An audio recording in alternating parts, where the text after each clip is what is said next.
The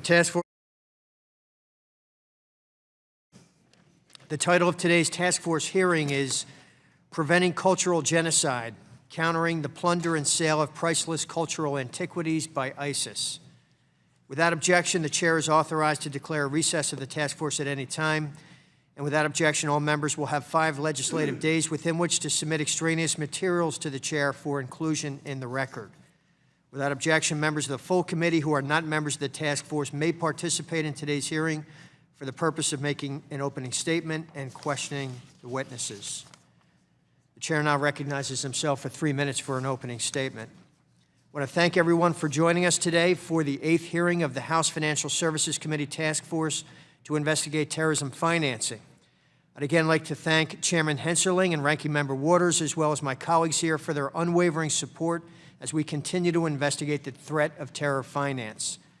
Since it has surfaced, IS has remained substantially different than many terror organizations in its ability to self-finance due to its diversified revenue streams, pulling in funds from ransoms to oil production. One of the most discussed methods has been the exploitation of art and antiquities from Syria and Iraq. While not as lucrative as oil or extortion, Iraqi officials believe that IS could be generating as much as $100 million from the sale and trafficking of antiquities alone. Recent events have attributed this illicit practice exclusively to IS, but make no mistake, the plunder of art and antiquities has regularly been utilized by transnational groups operating around the world.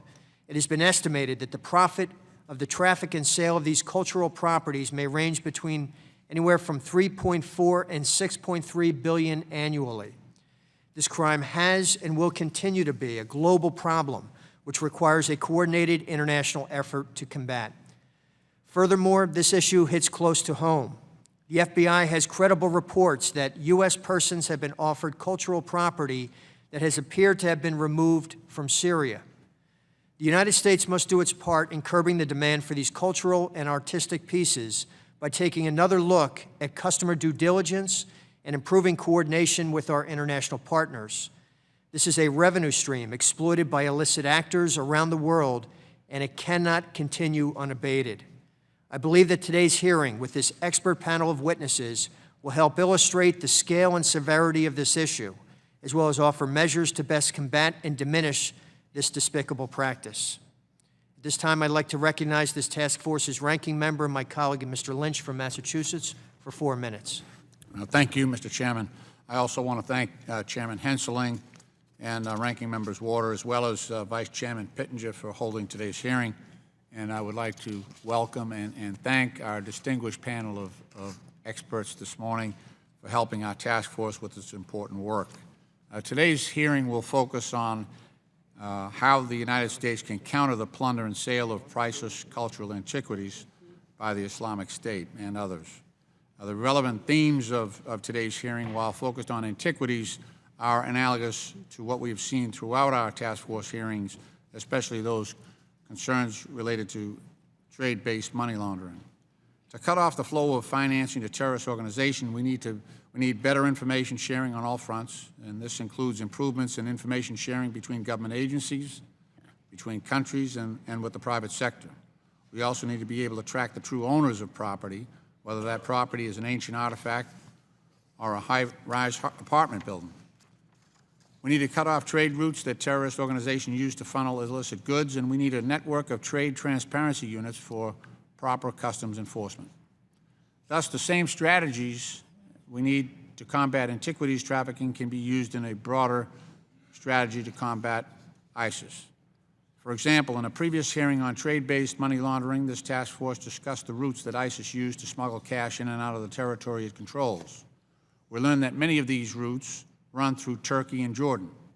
In his prepared remarks for today's hearing, Yahya Fanusi indicated that ISIS is using similar routes to smuggle antiquities out of its territory. In addition, he notes that Lebanon, as well as the Balkan route through Greece and Bulgaria, are being used to smuggle antiquities and other illicit commodities. Currently, there is an ample opportunity for terrorist groups to exploit these routes with low risk of being caught. We need to do a better job policing these routes so that ISIS can no longer smuggle antiquities and other contraband out of the territory that it controls. Furthermore, we must curtail the laundering of antiquities that make it out of the ISIS-controlled territory, so these goods cannot be integrated in legitimate markets. As Lawrence Schindel and Dr. Patty Gerstenblith mentioned in their prepared remarks as well, ISIS's ability to profit from the sale of antiquities is only possible because of a systematic problem of trade-based money laundering in the art industry. We need to bring together greater rules of transparency to this industry so that antiquities trafficking is no longer profitable for terrorist organizations. And as Dr.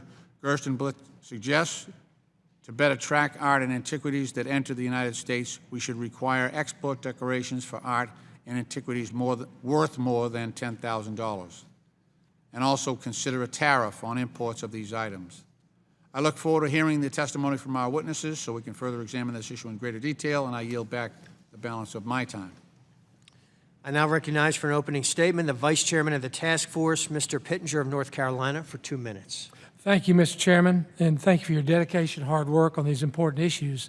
We'd like to also thank Ranking Member Lynch, Chairman Hensling, Ranking Member Waters, and as well as our professional staff, Joe Pender, for assembling for such an esteemed group of witnesses we have here today. Over the last year, we have gained important insight into the threats facing our nation, how they are funded, and the many obstacles we faced to intercepting these funds. Recently, I had the opportunity to travel to South America to witness firsthand the problems they face with regard to illicit financing operations and the emerging presence of Iran, Hezbollah, and other terror financiers. While the problems are great, I was inspired by the dedicated officials in Argentina, Panama, Colombia, and Paraguay, who are tasked with the heavy burden of combating sophisticated criminal financial networks. We must continue working with these countries and sharing our own resources and expertise to ensure these countries do not become overrun by well-financed criminal and terror organizations. Today, we address ISIS financing through illegal antiquities sales. ISIS remains the world's most dominant and barbaric terror organization. According to our government's national security strategy, it is the objective of the United States to degrade and defeat ISIS.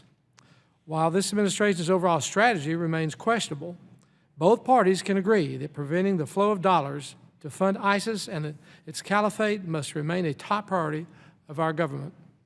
With this hearing, Congress is signaling the importance of identifying and combating each element of ISIS financing, whether it be extortion, cross-border cash smuggling, trade-based money laundering, or in this case, antiquities sales. Thank you, Mr. Chairman, for holding this important hearing on such a pertinent issue, and I yield back. Now recognize the gentlelady from Arizona, Ms. Sinema, for 1 minute. Thank you, Chairman Fitzpatrick and Ranking Member Lynch. Terrorism is an undeniable threat to our country's security and global stability. Terrorist networks constantly develop new ways to finance their deadly operations and threaten America. The Islamic State is one of the world's most violent, dangerous, and well-financed terrorist groups. Within the past year, amid greater pressure on its other financial resources, IS has ratcheted up the extraction and sale of antiquities to fund its militant violence. In 2015, IS generated millions of dollars from trafficking in antiquities. Funds are raised from direct looting, as well as through imposing taxes and requiring permits for criminal smugglers who operate in IS-controlled territory.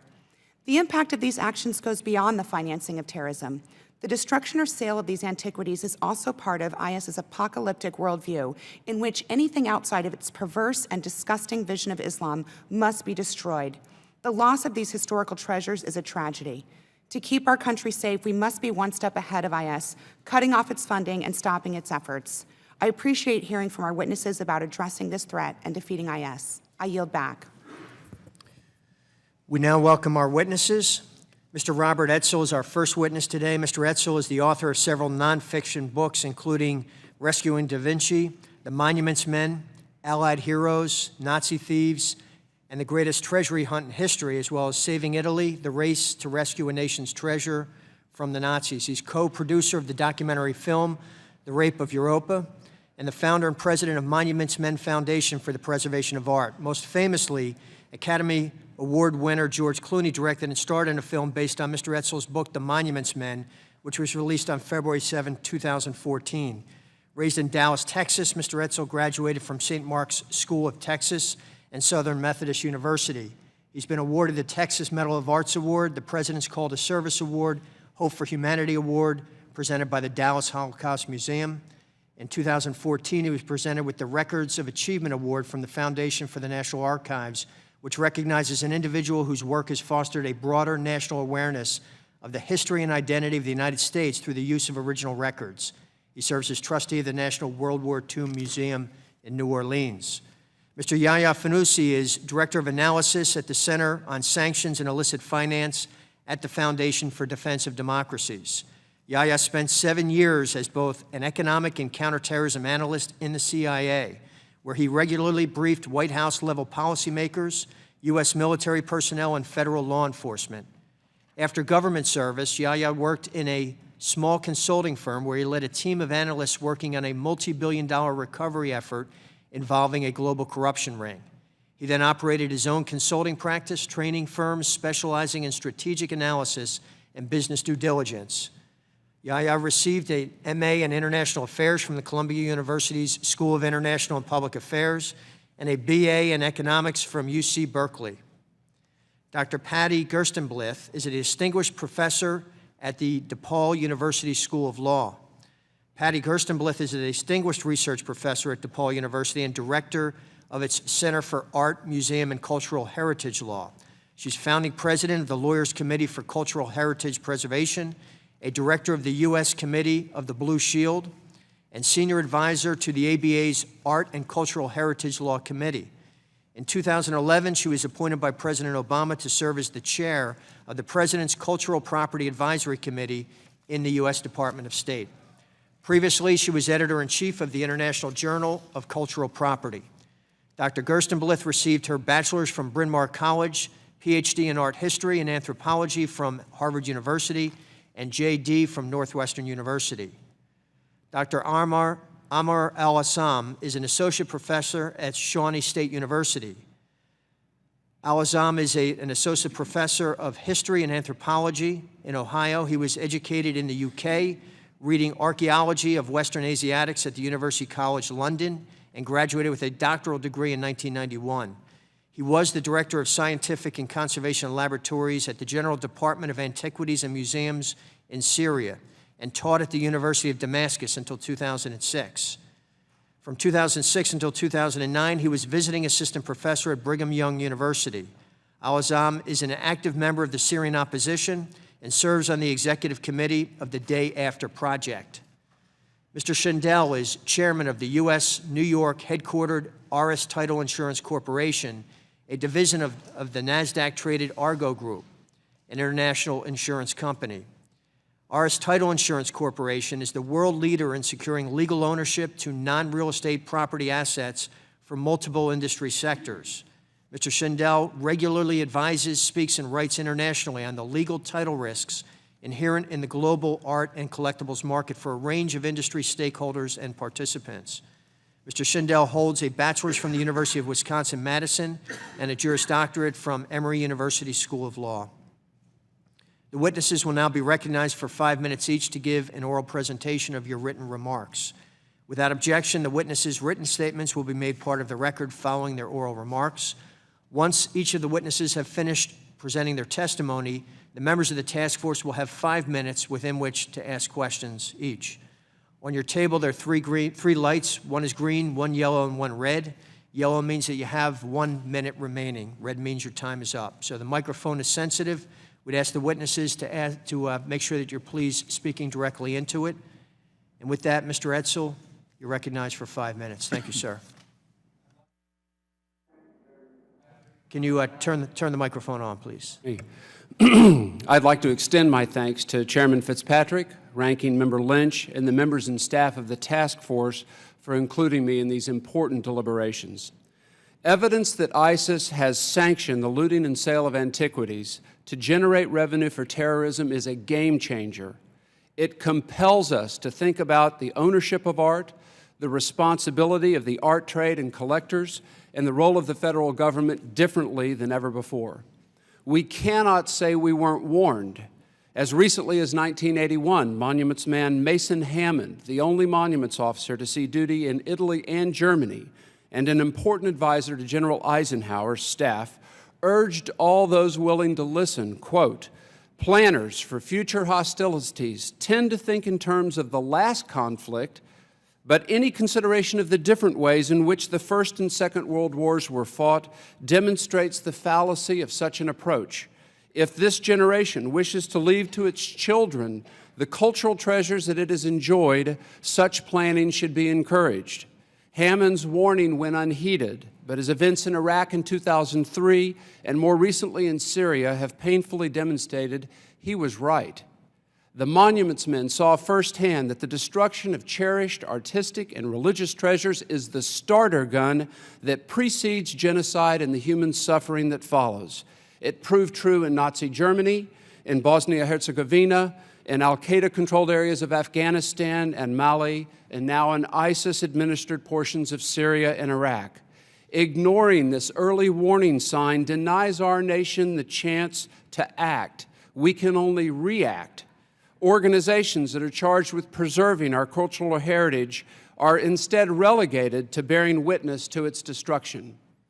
Steps we as a nation have taken to protect our homeland following September 11th have not kept pace with developments in the art world, nowhere near. Today, art is synonymous with money. The global explosion of wealth these past 20 years has created more buyers with greater resources chasing prized objects. Prices have skyrocketed.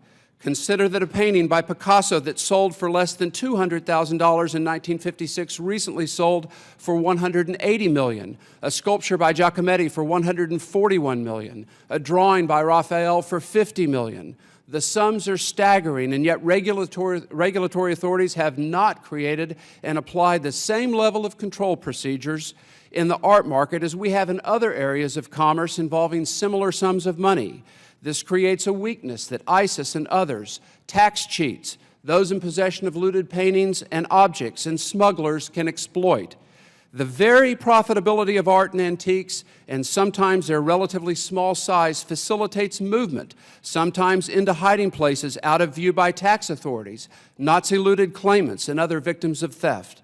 For example, just last week, the Panama Papers leak revealed that a Nazi-looted painting by Modigliani worth upwards of $25 million was among thousands of works of art stored in special tax zones known as free ports. While this art netherworld does provide privacy for the honest, the lack of transparency also cloaks tax cheats, thieves, and those aiding ISIS's business operation of converting cultural treasures to cash to fund terrorism. The art trade is a largely self-regulated, antiquated business model operating in a digitized, near invisible world. Until the advent of the internet in the late 1990s, few in the art world paid attention to provenance, a fancy word for who owned something in the past, unless it enhanced the value of the object. Looted art traded hands, some of it openly. Although there has been improvement in the scrutiny of objects sold at public auction, there remains a high degree of willful ignorance by some collectors eager to add to their collections.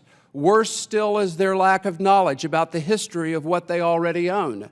Some don't want to know. Who can be against infusing the opaque system of the art world with increased transparency? Tax cheats? Those who possess stolen works of art? Smugglers? Terrorism networks? Because privacy alone cannot be an argument for doing nothing when the stakes for the common good are so high. In closing, the policy of the Western Allies and the work of the Monuments Men established the high bar for the protection of cultural treasures during times of conflict. It was a source of pride for General Eisenhower, who said, "It is our privilege to pass on to the coming centuries treasures of past ages." What then will be our legacy? Mr. Fanuzzi, you're now recognized for 5 minutes. Thank you. Good morning. Chairman Fitzpatrick, Ranking Member Lynch, members of the task force, on behalf of the Foundation for Defense of Democracies and its Center on Sanctions and Illicit Finance, thank you for the opportunity to testify. Before delving into the issue of Islamic State antiquities trafficking, it's important first to clarify how the trade fits into ISIS's overall economic goals. One way to understand these goals is to look at some of the strategies guiding the group's actions. Now, one of ISIS's aims is to win over locals who may be on the fence regarding submitting to jihadist rule. This approach gives context to the antiquities trade in ISIS territory. Although exactly how much ISIS earns from looting ancient artifacts is difficult to assess, the group clearly encourages and facilitates the trade. This facilitation appears to be part of ISIS's economic strategy, not just for funding the group itself, but for creating ways to bring funds to its subjected population whose hearts and minds Islamic State is trying to win. ISIS has been dubbed the world's richest terrorist army, and the illegal antiquities trade is one income stream which gives the group significant strategic advantage against existing counter-terror finance efforts.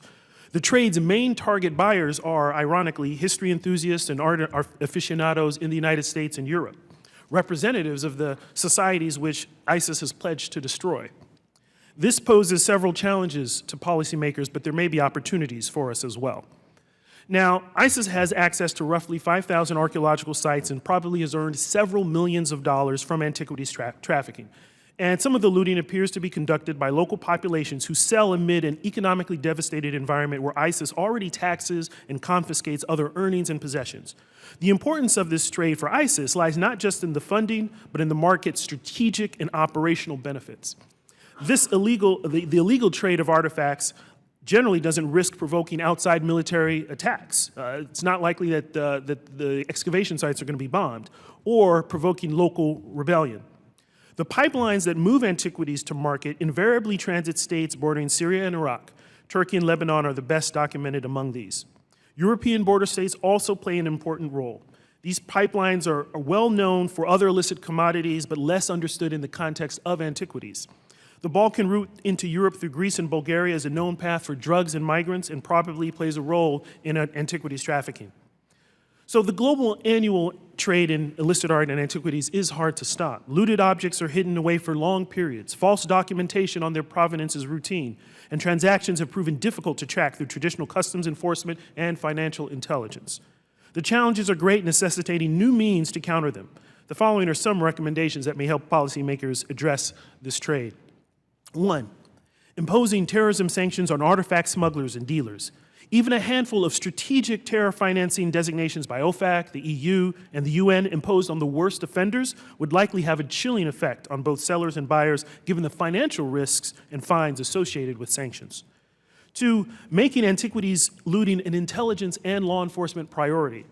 At present, it's unclear who in the U.S. government is even responsible for countering antiquities trafficking.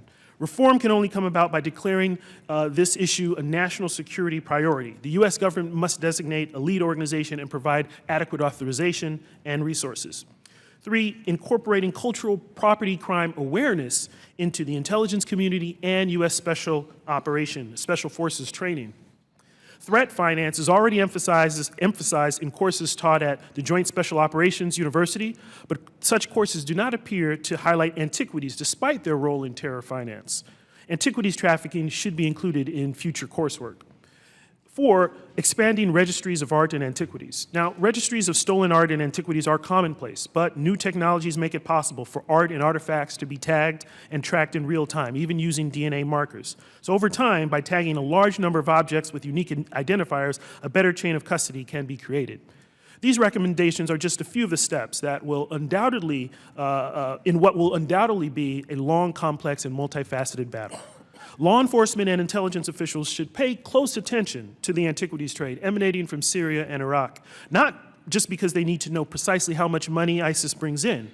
What is important is the trade itself reveals something about Islamic State's operational infrastructure, its links with partners and middlemen, and how the group is exploiting the local civilian population. All of this is critical to understanding how the U.S. and its allies may defeat the group, militarily, financially, and ideologically. Thank you. Dr. Gerstenblith, you're now recognized for 5 minutes. Chairman Fitzpatrick, Ranking Member Lynch, and members of the task force, thank you for this opportunity to speak with you. As was mentioned, I serve as the chair of the Cultural Property Advisory Committee in the State Department. However, I am speaking to you today in my personal capacity and on behalf of the U.S. Committee of the Blue Shield. The Blue Shield is the cultural equivalent of the Red Cross and is used to mark protected cultural sites. Among the current activities of our organization is the creation of no-strike lists of cultural sites and repositories, and we liaise with the Department of Defense to assist in fulfilling our international obligations to protect cultural heritage during armed conflict. Syria and northern Iraq are rich in historic remains stretching over many millennia. This is where the Akkadian king Hammurabi ruled at the beginning of the 2nd millennium BCE, and where the Hebrew prophet Jonah preached successfully repentance to the Assyrian Ninevites 1,000 years later.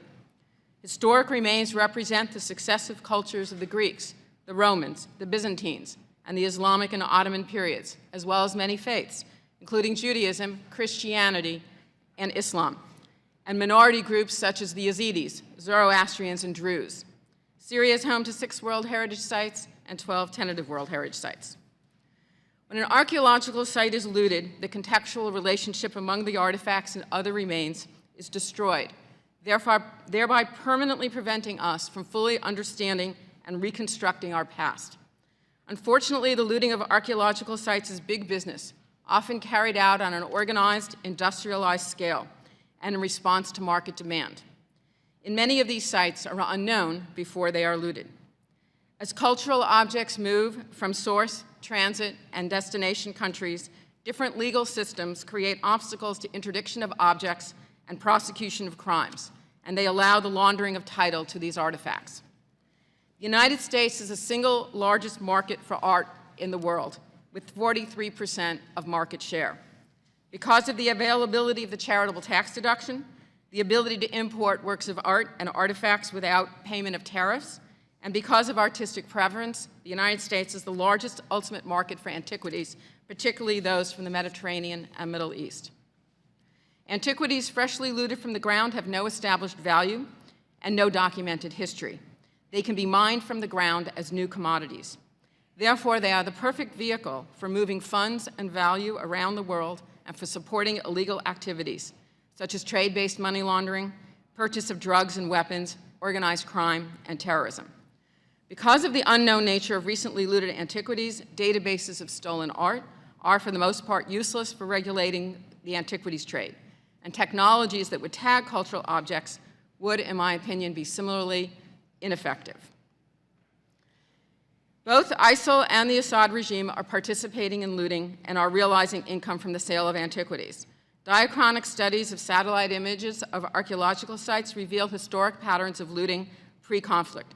For example, in this image of the site of Mari, which is located in eastern Syria and fell under ISIL control in the summer of 2014. Pre-conflict, you can see some looters' pits, but not many. And in the fall of 2014, I hope you can see the large numbers of looters' pits, many of which with the red circles around them, but there are additional ones as well. We know that ISIL earns income at several points of intersection with the channels through which these artifacts move. We also know that for propaganda purposes, ISIL destroys on a large and public stage immovable structures such as ancient temples, churches, and shrines.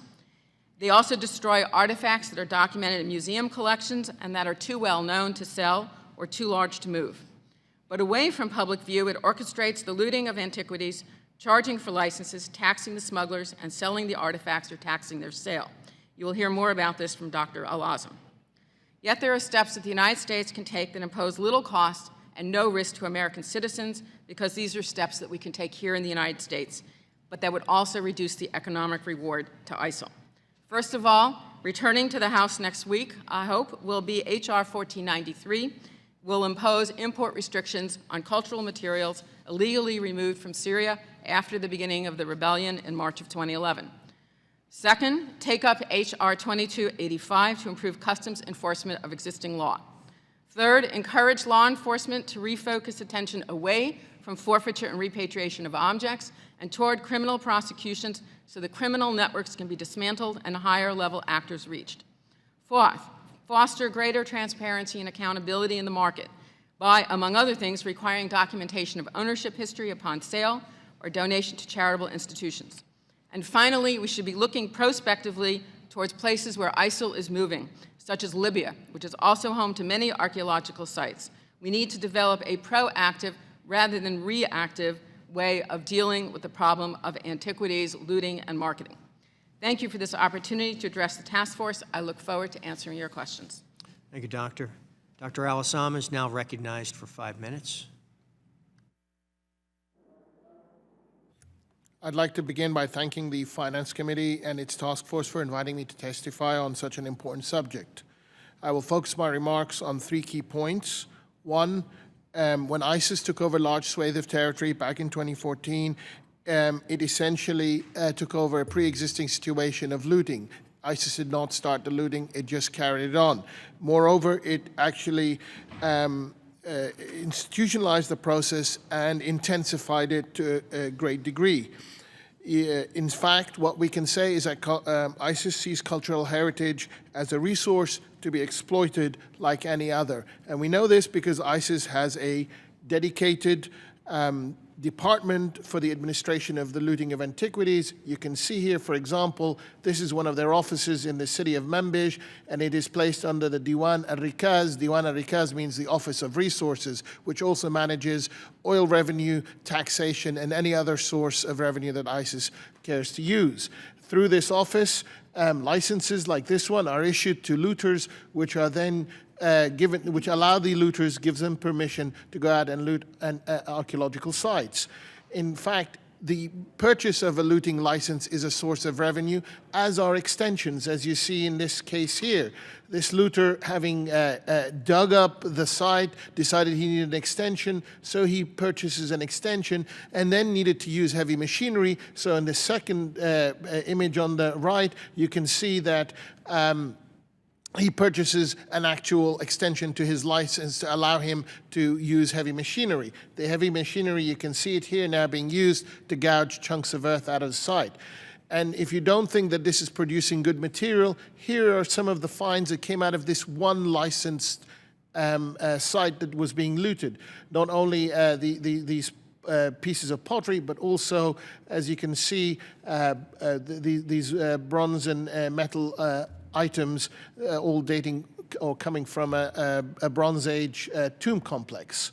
We also know that when ISIS licenses these sites, it also then requires the looter to sell the items. If he fails to sell them, then ISIS will take them back and they will use their main auction in the city of Raqqa. We know that there is a major auction in Raqqa.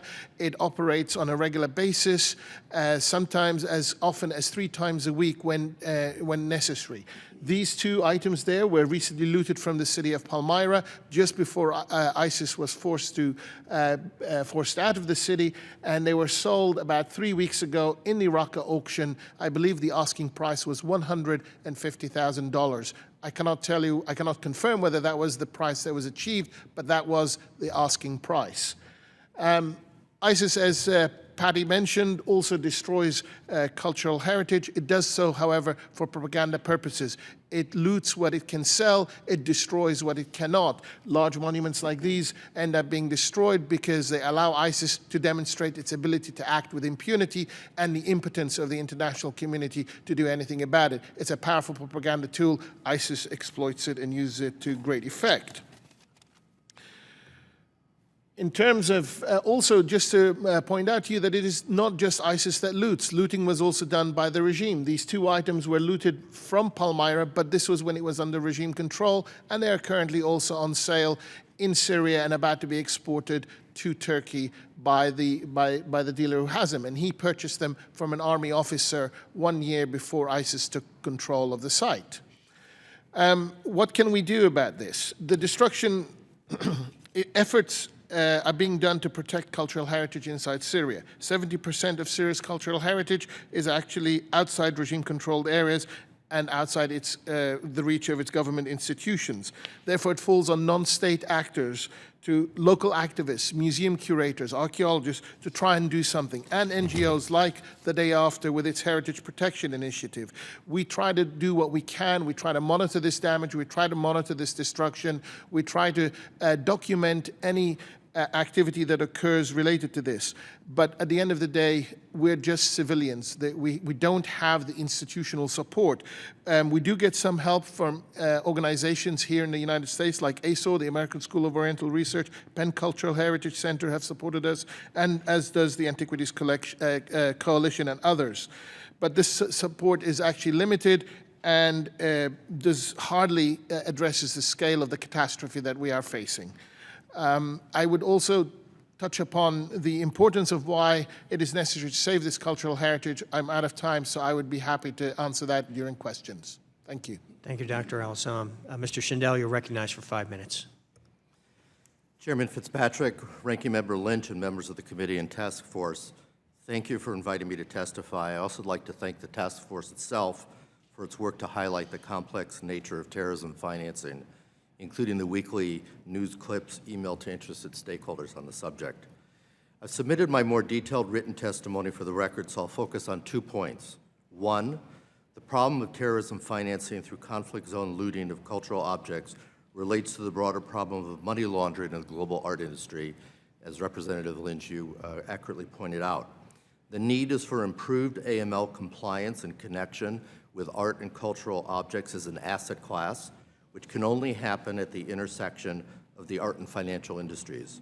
If we remove the ability of terrorists to launder stolen and looted art and cultural objects, then we remove the economic motive to loot these objects, cut off a key source of terrorism financing, and make great strides toward protecting important parts of the world's cultural legacy.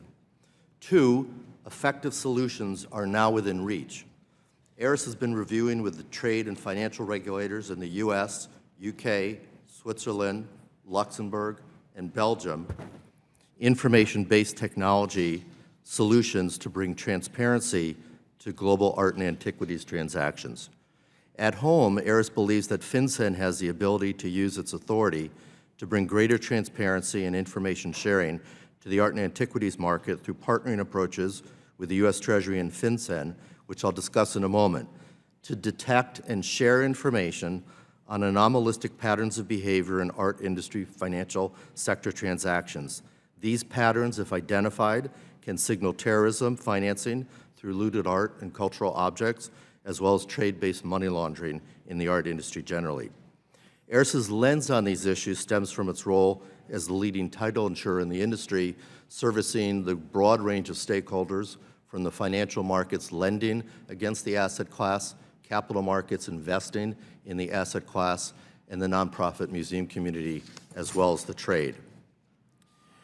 The problem is the, of course, unregulated nature of the industry, as you've heard, combined with a lack of record keeping for transactions in source and market nations, all of which obscures legal status and beneficial ownership. In the AML context, this prevents market participants from identifying patterns in illegal schemes when identifying patterns is the core of AML enforcement and compliance. Compounding the problem is the prevalence of free ports, as you've heard alluded to, which are tax-free zones designed to serve as a way station in valid transactions so that the tax ultimately assigned is levied at the final destination of the object. But in fact, these become locations to store works indefinitely that adds to the obfuscation in the art industry. The Financial Action Task Force on Money Laundering identified this problem as early as 2010. And to be sure, good faith, well-intended, responsible operators of free ports and the market as a whole, as well as regulators, seek better systemic means to close the gap between AML's compliance regulations and practical barriers to enforcing them.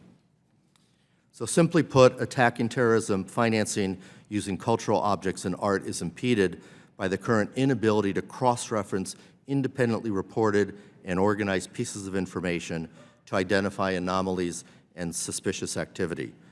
Comptroller of the Currency Curry commented in March of 2015, the need is for more accurate and timely information and the use of technology to close information gaps.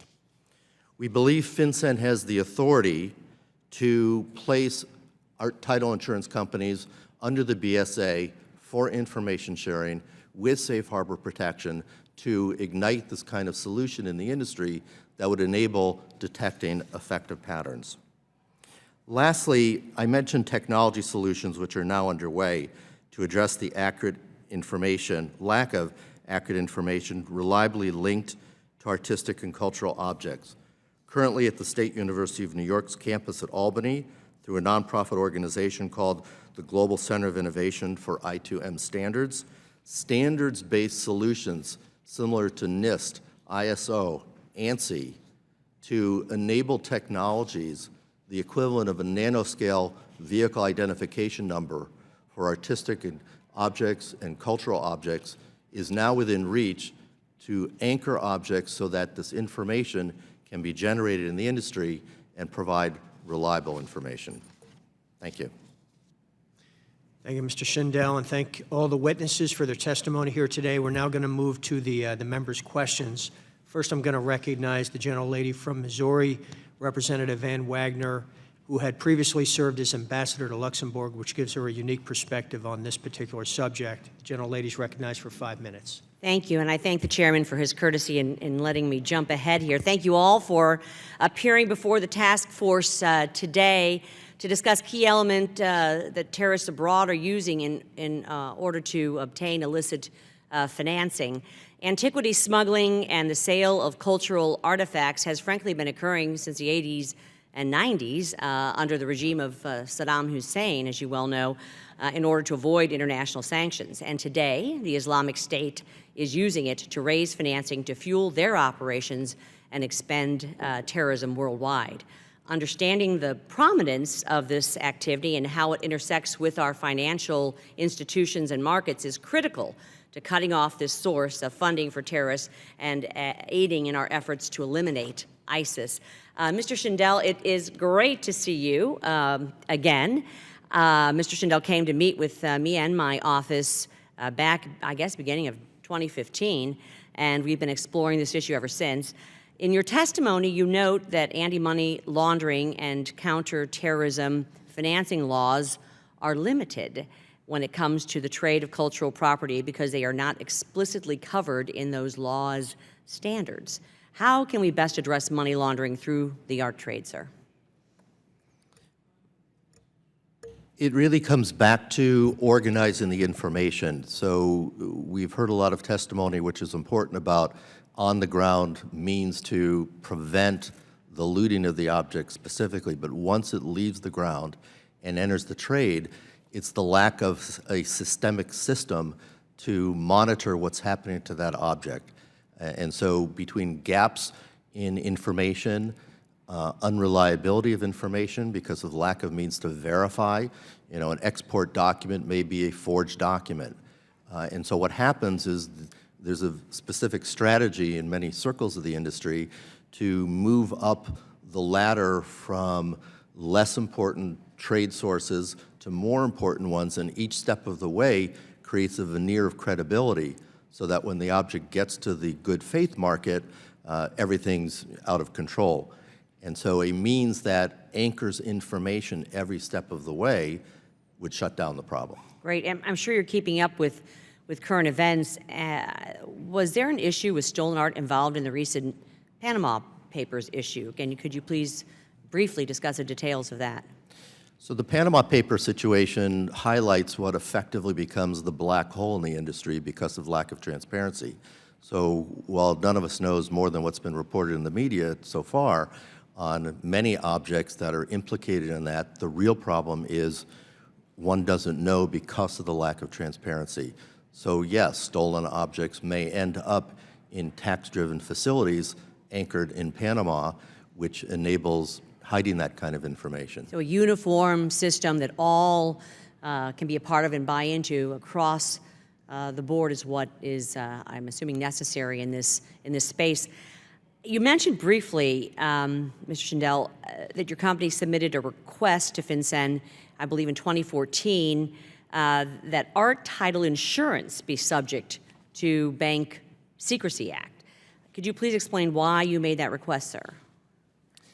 It's a means to create information sharing in the financial sector. So let's suppose one of the large banks in the United States has offered a basket of art objects, whether cultural heritage objects or art as we might normally think of it, for a loan transaction for $50 million. Right now, because of the lack of information sharing, that financial institution would have no way of knowing whether that same basket of assets was presented to 6 banks around the world in the last 30 days, each of which on different information, none of which is accurate, because their lens is limited to the transaction that is in front of them. And because of a title insurer's role, which is the keystone to asset integrity and beneficial ownership information, it becomes, in effect, the vortex to organize this information and take what would be fractured noise to any individual institution and turn it into reliable, curated, privacy-protected information that could be deployed back to then generate suspicious activity reports and so forth as the banks are trying to Thank you, comply. Mr. Schindel. Dr. Gershenblith, the Financial Action Task Force in February 2015 recommended that financial institutions and the private sector should improve efforts to prevent suspicious transactions. What progress has been made and what additional steps, I believe I've run out of time, can the private sector take to improve these efforts? Well, I'd like to start by pointing out that at the moment it's not illegal, or not necessarily clearly illegal, to bring antiquities from Syria into the United States. They've not been included in the OFAC sanctions, and there's no general legal principle. Well, that's a huge hole, yes. Yeah, sorry. Yes, which would be, we hope, plugged very soon, and that is not even a criminal provision. That is only going to be something that leads to civil forfeiture. So before we go to more advanced things, we need to do that. I thank you, and I yield back the remainder of none of my time that is left, and hope that my colleagues will explore that further. Thank you very much. Thank you, Mr. Chairman. Ranking member of the task force, Mr. Lynch, is recognized for 5 minutes. Thank you. And just following up on Ms. Wagner's line of questioning, it might be profitable for us to look at the Panama Papers side of this as well, and some suggested legislation. I know in the past on the issue of terrorist financing, we have gone to Jordan, to Morocco, other places where we've asked their legislature and their leadership to adopt anti-money laundering or anti-terrorist financing legislation in those countries so that we do have a means of enforcement. Mr. Fanucci and also Mr. Schindel, I have a question. The committee regularly travels to Iraq. We just came back last week from Anbar province, and we spent some time, many of us, numerous times, in southern Turkey on the Syrian border. And we've had an opportunity to meet with rebel groups operating in Syria against Bashar al-Assad. A lot of those groups there, including ISIL, are using the social media platform WhatsApp. And just going back to Mr. Schindel's question about the chain of custody on some of these artifacts, what's coming out of Syria and Iraq, and the source of origin, that whole issue. Is there a way for us to interdict? I know they're marketing and selling these antiquities in many cases on WhatsApp, that social media platform. Is there any way for us to interdict that? Maybe I'll say something then, Dr. Al-Azam. I know. Dr. Al-Azam, as well, please. Anybody who feels. Go ahead. Sorry. Go ahead, because I know you've been let me just say at the dealing outset, with. This is what we do on a media. daily basis. Yeah. We track these sales. We have people on the ground who actually meet with these dealers. I regularly have on my WhatsApp, I receive every day dozens of these photos. Okay. So the problem, however, is we receive this information. What happens to it next? That's the big hole, and I quite agree with Mr. Schindel. We have no means of then moving this information on to be acted upon in any meaningful way. It's just information that gets stacked up, and then it goes down the rabbit hole and it disappears and never to be seen again. So there is a complete breakdown in terms of how this information is used. I collect a lot of information every day. This was collected by people on the ground who are standing there photographing and then passing that information on to us. And then what happens to that information afterwards is really the big question. I see. And how it's used effectively. Mr. Schindel? So there are three ingredients to make these solutions work. One is the means to anchor the object so everyone knows this is the exact object we're talking about. Two, to then anchor verified information to that exact object. So one knows the image actually belongs to the object that is moving in the market, and often there can be a disconnect around that. And then the third is a means to organize that information to identify the anomalies. In the technology world today, we speak of it in terms of predictive analytics and other things that can instantly say, through information generated at a different timeline in a different part of the world, the object that just came up on WhatsApp is at issue. So those are the three ingredients. Okay. Mr. Fanucci, anything to And add? I'll just add, you know, there's an opportunity there too, because as we know with law enforcement, with social media, you know, social media can be used to go after criminals and to go after smugglers, you know, outside of Antiquities. So there actually are, if WhatsApp, eBay, Facebook, as these platforms are being used to market the Antiquities, the interdiction can come from law enforcement getting involved on those platforms. Right, right. We've had some issues with the encryption piece of that, and that's probably why it's a platform of choice, I think, right now. And I probably should have said at this beginning, thank you, each of you, for your work on this issue. We have really benefited greatly by your expertise and your willingness to work with the committee. Thank you. I yield back. Thank you. I now yield 5 minutes to the chairman of the House Committee on Foreign Affairs, Mr. Royce. 5 minutes. Thank you, Mr. Chairman. Chairman, I want to thank you, and I also want to thank Mr. Lynch as well for your work on this issue. I just returned from the Middle East, where I was honored to speak at the Iraq Museum in Baghdad about the need to counter ISIS's trafficking of priceless antiquities. And one of the great shocks when you're in that part of the world is to realize just as the Third Reich in Germany tried to destroy so much history with the book burning and the history of the German tribes, just tried to restart everything by destroying evidence that went before it. Here you have ISIS and you have the Taliban and groups like that that are united in their concept of just trying to destroy all evidence of Assyrian civilization, Babylonian, any Christian examples of churches or art in that region.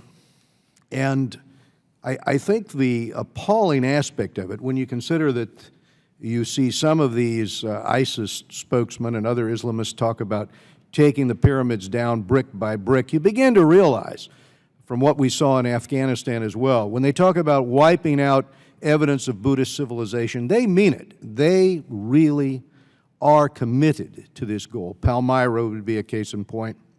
But at the same time, for the smaller antiquities that they can sell for the hard currency, they're not beyond engaging in that kind of criminal activity. And I was going to ask Dr. Gerstenblith, we have, Doctor, I know how much you've worked on this over the years, and we have the bill that Elliot England and I have introduced, 1493, to try to address this. This is coming back from the Senate this week. Could you speak maybe about this concept of protecting and preserving cultural property through this kind of legislation? Certainly. Thank you, Mr. Royce, and thank you, of course, for your leadership on H.R. 1493. As I mentioned before, currently there is no legal mechanism clearly in place that would prohibit the import of antiquities from Syria into the United States. And I will say prospectively that same situation applies to Libya, where ISIL seems to be moving next. So in order to prevent these objects from coming to the United States, but perhaps more importantly, to convince the middlemen and the dealers and the looters along the way that they will not eventually be able to sell these things in the United States, it's important that they understand that the United States will not ultimately be a market for these looted objects. And only by cutting down on market demand can we convince those middlemen that they will earn less money or no money.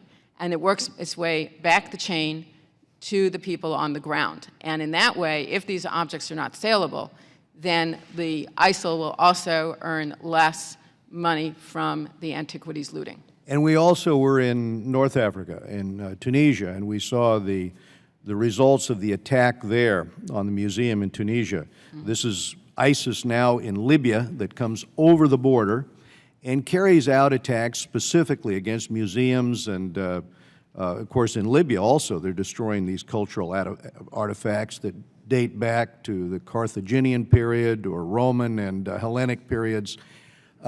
Maybe I could ask Mr. Fanucci, can you expand on why terrorists and criminal groups like ISIS are so attracted to antiquity smuggling as a means of getting that revenue, that hard currency? And can we approach this in the same way as we did on the legislation that we had authored on blood diamonds, some methodology to try to shut down the ability to traffic in this? Yes, well, I think there are some parallels. For the first part of your question, it's a unique strategic resource, right? I mean, if you look at ISIL's, all of the revenue that they get, much of what they've gotten early on was from taking over territory and dispossessing the people that they took over. But Antiquities provides this opportunity for them to consistently continue to get new resources. There's so many sites. So you have almost, it's maybe not a renewable resource, but a flowing resource of revenue, and you have willing partners or willing people who are there to loot. So that's a real strategic benefit, something that they can do. As someone said earlier, they institutionalize it and have sort of intensified it. In terms of blood diamonds, I think the parallel is we have the ability to change the conversation, to sort of shift the perception in the public that that you should understand how diamonds are where they were produced. I think we can learn from some of that approach, but also, you know, with the blood diamonds issue, there were some concerns about credibility and accountability. We can learn from, there are lessons learned from ways that maybe it didn't work well enough. So there are definitely some parallels. Well, Chairman, the bill will be coming back this week. We'll have a chance to vote on the bill that Mr. Engel and I authored, and I appreciate this forum to discuss the need for us to act quickly. Thank you very much. We look forward to it, and thank you as well for your leadership on that important issue. Gentleman from Michigan, Mr. Kildee, is recognized for 5 minutes. Thank you, Mr. Chairman, and thank you to the panel for a very interesting and important set of presentations. I wonder if I could ask Mr. Schindel if you would spend a minute or two expanding a bit on your comments on free ports, the use of free ports as it relates to antiquities. I guess the concern that I have is that it appears that, well, first of all, I guess the main question would be, to what extent are we seeing free ports used as a method to cloak the transactions related to antiquities? Are we seeing multiple transactions taking place in the dark that make it more difficult to track the chain of title? And what other difficulties do you see in terms of the way free ports might be used in the context of this question? So within the category of free ports, there are also free zones, and in our written testimony, there are several thousand free zones around the world, as well as art industry recognized free ports, and they're all way stations, if you will, in the movement of these assets. And of course, most of the industry is using those facilities for correct and legitimate purposes. The problem is the nature of the industry and the rapidity with which things move in the industry make it very difficult for customs and border officials around the world to know whether the information that's being provided in the paperwork as works go in and leave is valid. So it becomes a blanket that obscures accurate information, which then drives trade-based money laundering in general and the movement of cultural artifacts as well. I would estimate that the use of free ports right now is less for cultural artifacts than art in general, but it's also on the rise as people sort of listen to the beating drums in the industry, because they become challenging, and as a result, holes of lack of clarity that enables the movement of the asset. I mean, would you be able to suggest any potential changes that would mitigate against the use of free ports or other tax havens in order to execute transactions related to antiquities? For example, extending safe harbor protections to brokers, dealers, other individuals involved in these forms of transactions in order to provide information that could be helpful to law enforcement authorities? The real problem is no one of those parties has enough information to associate it with anything else, so it becomes noise. And that's why we've been focusing so much, and the State University of New York's global initiative has been creating ways to organize that information. So they're good pieces of a strategy, but until you create a means to organize the information holistically, a very complex amalgam of information driven by the high mobility and international nature of the market becomes the ultimate obstacle that has to be overcome. And I guess one last question, I direct it to Dr. Gerstenblith, although others may comment, and that's the question as to what extent is satellite imagery available to those in academia in order to evaluate existing sites that might be, currently under the control of ISIS or others, sort of before and after. Are you able to gain access to satellite imagery in order to make evaluations as to the extent of the work that's being done there? Right. Several groups, private groups, some in partnership with the State Department, the American Association for the Advancement of Science, have had access through the government to satellite imagery. One question is, however, there are some gaps. And we don't have the satellite imageries, or they've not been made public, I should say, or made available to researchers so far. For example, what the condition of Palmyra was just before the offensive was taken over. So it's been difficult to assess how much damage was actually done by the Russians and perhaps the Assad regime as they retook the site, as opposed to what was done earlier by ISIL. But the satellite images that have, at least to some extent, been made available have been very important, because obviously people can't go in on the ground to find out what's happening. It's not a perfect tool, but it's the tool that we have accessible to us.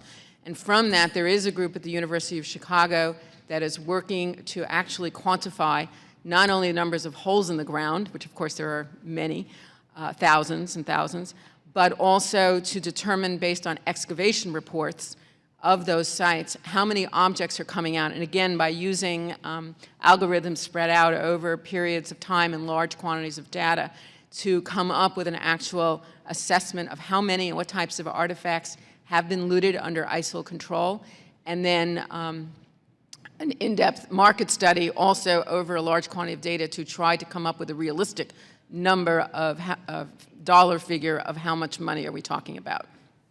Thank you, Mr. Chairman. I see my time has expired. I thank you and the ranking member for holding this hearing, and for the panel for your really important testimony. With that, I yield back.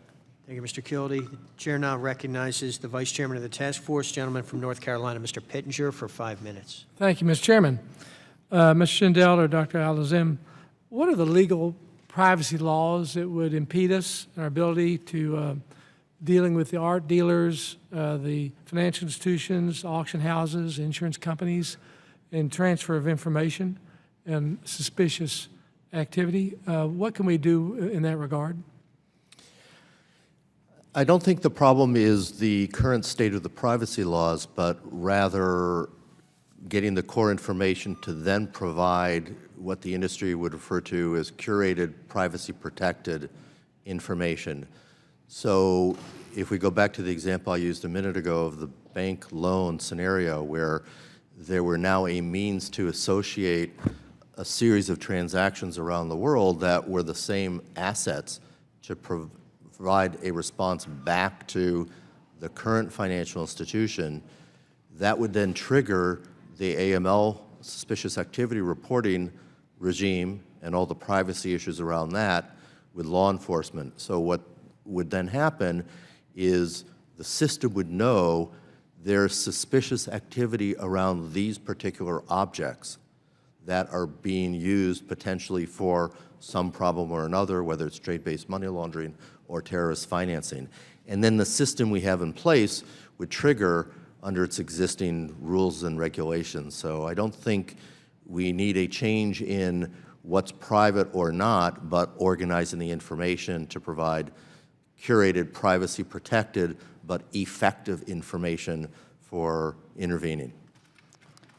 Thank you. So this deals mostly with just the transfer of information that would be compatible, that they would have the access to certain data? Correct, from a high level. So you would know, the bank would know, for example, the objects are at risk. They would then have the information they've Everybody has received. access to the same data. Thank you. Targeted sanctions, give me some insight into that, how we would address that, considering the middlemen and private collectors. I mean, they don't have anything to do with ISIS, but how would we impose sanctions? Well, I think sanctions could be imposed on the import. In other words, antiquities from Syria should be listed on the sanctions list. OFAC has been asked twice that I know of to do that and has so far refused to do so. If I could go back for just a moment to the last question also. Certainly. There is a great deal of secrecy. Buyers and sellers, the name of a seller is never made public when sold through an auction house. There are agency and fiduciary agreements with the auction house. Those names are not public. It would require a court order and a court process to get the name of a seller. The buyers frequently are also not made public.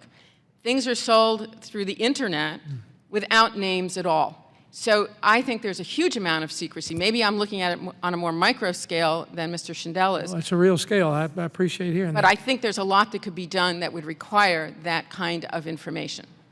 Thank you. I would just add that most of the material actually coming out of the ground right now is not even making the market. It's just being sold, transacted between dealers, and it never sees the main market. So most of this is actually academic when it comes to material currently being looted. If you wish, I could clarify the privacy item Yes, sir. a bit Please further. do. We'd like to know if it's necessary for it to be public for law enforcement to be engaged in it. So as a title insurance company, we function as the safe haven or safe harbor where the information that's kept secret market-wise is disclosed to us under confidentiality provisions because we need to have that transparency to do our job.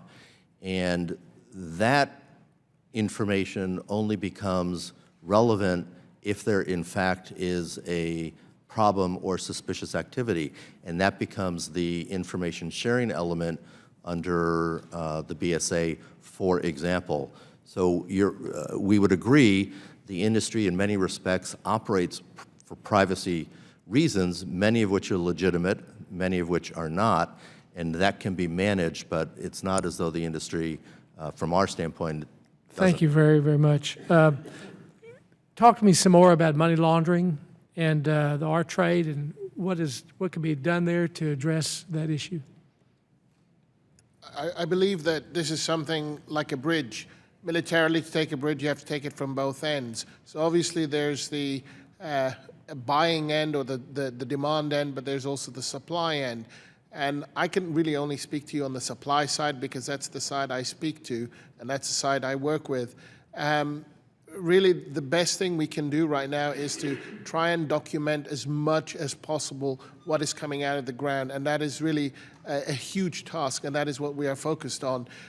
Our problem then is how do we then manage to pass this information on, what mechanisms are available to us in terms of being able to share this information, and more importantly, how that information is then used to pursue or retrieve at some point, or even interject to prevent further transactions. Thank you. My time has expired. Thank you. Gentleman from Pennsylvania, Mr. Rothfuss, is recognized for 5 minutes. Thank you, Mr. Chairman, and thank you, panel, for a very informative discussion. I'm wondering if Dr. Gerstenblith can answer this question, or if not Dr. Gerstenblith, perhaps another panelist. Is there an estimate at all of the number of Americans who may have purchased illicit artifacts or antiquities over the last 10 years from the Middle East? And can we quantify that in any way? I think that would be very difficult, partly because, again, with antiquities, because they are unknown and undocumented, proving what is legal and what is illegal is extremely difficult. And so you have to go object by object and make a determination first of what is legal or illegal. But I would certainly say You're including purchase in any way, including the internet? We have estimates of the total value of the transactions. Somehow we're getting those estimates. And so I'm kind of trying to get some of the data behind those estimates. I would only say the United States is the largest market for these kinds of antiquities. And my guess would be we're probably, if you include everything for antiquities, you're at least talking about tens of thousands of people. But it's not a huge market. And the value for the American purchasers? Do you have an answer to that? Versus European. What's the bifurcation between American and European? Of the art market overall, the United States is 43%. England is the second, UK is the second largest at 22%. So we are double the next largest single market for art overall. And the dollar value of art, fine art, is much higher than the dollar value of antiquities. But the contours are probably similar, and it's also a function of taste and tradition that in the United States, that's what collectors collect, is Mediterranean and Middle Eastern antiquities. But I think Mr. Fanucci wants to add to that. Well, I was just going to, I wasn't sure if you wanted to touch on customs data, which doesn't specifically get at the question of who, but it is possible. One of the things that we've done is look at changes in customs data around artifacts or antiques, but again, that data is for legal purchases, or at least ostensibly legal purchases that have come in from elsewhere. But that's data just coming into the United States that might have transited through various countries. That you can look at that data to get a sense of how the tide has risen with certain categories of items and antiques. But again, that's what we know, and that's what people say legitimately, what they're legitimately importing into the country, but not for an individual assessment. And I imagine there in the industry there is a separation in dealers. There's legitimate ones who are looking at whether these artifacts are provenanced, and others. Are there any obligations that a dealer has now to know the seller, who the seller is? Even though it's a private transaction, we may not know who the seller is, we may not know who the buyer is, but is there any obligation on the part of the dealer who will be conducting the transaction to know who the seller is? There is no legal obligation on the part of the dealer to know who either the seller or the buyer is, as long as the dealer is getting whatever finances they want to get out of the arrangement. And I would say even at the top end of the market, just in the past month at Christie's, top-end public auction, several pieces were picked up by law enforcement that came from Asia, from Southeast Asia, and a couple of pieces were picked up that were classical antiquities. So even from the people that you would think would be doing the most provenance research, where the fault lies is another question perhaps, but clearly illegal antiquities surface even at the top end as well as all the way through the market. What can we be doing to prevent that from happening? Well, I had several suggestions in my written comments, but I think we need better tracking of objects, both perhaps by tracking better what's coming into the country, certainly what's tracking. There's no tracking of what's leaving the country. I think we could require that these kinds of documents be maintained and made available to law enforcement. Right now, law enforcement needs a search warrant before they can get information about who is selling what and what's the provenance information for that. There's a number of things about making this a higher priority overall. The number of antiquities that are, packages that are searched coming into the country through customs is really minimal, and it depends on which port you're coming through. Some don't know anything about antiquities trafficking. Some, like New York, have so much that comes in that only if you declare something above a certain value will they even look at it. So overall, this is just not considered a high priority by law enforcement, especially on customs side, I would say. And there's far too little prosecutions connected with illegal customs actions, violations of customs law. Customs, in general, is happy if they can seize, forfeit, and repatriate something. They have a beautiful repatriation ceremony. It does nothing to stop the illegal trade. People are happy to give an object back. Only if you have the threat of criminal enforcement and the possibility of jail time will you perhaps really start to reach the market. I see my time's expired. Yield back. Gentleman from Texas, Mr. Williams is recognized for 5 minutes. Thank you, Mr. Chairman, and thanks to the panel. I first of all want to say hello to my good friend, a fellow Texan, Mr. Edsel, and state to all here that you are a Texas treasure. We appreciate you. Now, Mr. Edsel, I was glad to see that the Monuments Men received the Congressional Medal for their contributions in protecting artifacts during World War II last year. Your contribution cannot be understated, and personally I felt like it was long overdue, and I was proud to support that effort. My first question is, you have said that a major benefit of the Monuments Men effort was that non-combatants in Europe were grateful to Allied forces not only for liberating them, but for preserving the cultural history of the continent. Would you elaborate on that, and do you believe the same would be true if we were better able to save antiques and other cultural objects in the Middle East today? Thank you for your kind remarks, and thank you for you and all of your colleagues for the support of the legislation to award the Monuments Men with the Congressional Gold Medal. It was quite a moment. Yes, I believe that the United States would be looked upon favorably by nations of goodwill throughout the world, and I think the evidence is irrefutable, because look at what happened in 2003 in the aftermath of the American-led invasion of Iraq. Not getting into the issue of whether we should or shouldn't have been there, but it raises the issue of what is the responsibility of the United States or any force when they're in a foreign country concerning the protection of cultural assets. And our failure to plan and take care of those assets caused enormous damage to the country's reputation around the world. I know from experience in interviewing Monuments Men, during World War II, there was a great deal of skepticism because so much of the damage that took place in Europe was a result of Allied bombing and artillery to soften up landing beaches. But time and time again, the people expressed appreciation for the fact that you had to get rid of the bad guys, you had to get troops on the ground. And when they saw efforts to effect temporary repairs and then at the end of the war, in a break with civilization, return some of the 4 million objects, 4 million, that these 100 or 200 men and women without any technology, no computers, managed to get back to the countries from which they were taken. So I think there's no question, yes. Are we doing enough as a nation, I think you've kind of touched on this, to safeguard the cultural heritage in these regions of the world, and what more can we do? Well, this is a great question, and it's a challenge of our time. Look, it makes no sense for us to be sending modern-day Monuments Men, people with Blue Shield and Patty's organization, which are doing great work, into harm's way without force protection. It worked in World War II because we had 3 million troops in Europe. But to say that because we can't put troops on the ground, we can't do anything is ridiculous. The United States is a leader in technology, and we're not using all the tools necessary to try and put an end to a lot of these things. We've discussed, and there have been some good questions here of the panel about steps that can be taken going forward. There are two realities about collectors that are inarguable. They love to show people what they've got. That's a problem if it's hot. They hate losing money.